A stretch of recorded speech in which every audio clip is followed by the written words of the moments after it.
Tanggalin na, malinis na. Ayan. Pag may bisita kami, ganito ginagawa namin. Banlawan lang yung plato. Tapos, depende kung ilang oras mo siya i-wash.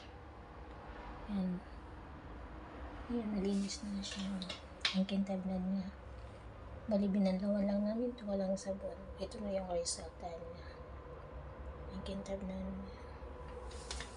Nalinis na.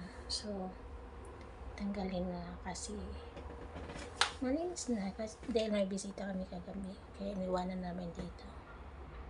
Ayan. Diba? Washing plate nila ni Amo. Ito po yung lalagyan ng sabon.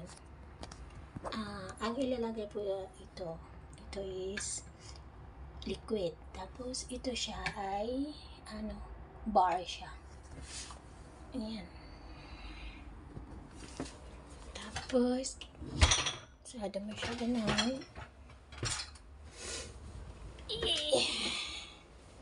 Ito na siya. Dito lang magsilik ka lang dyan kung ilang oras. May timer dyan. Ayun.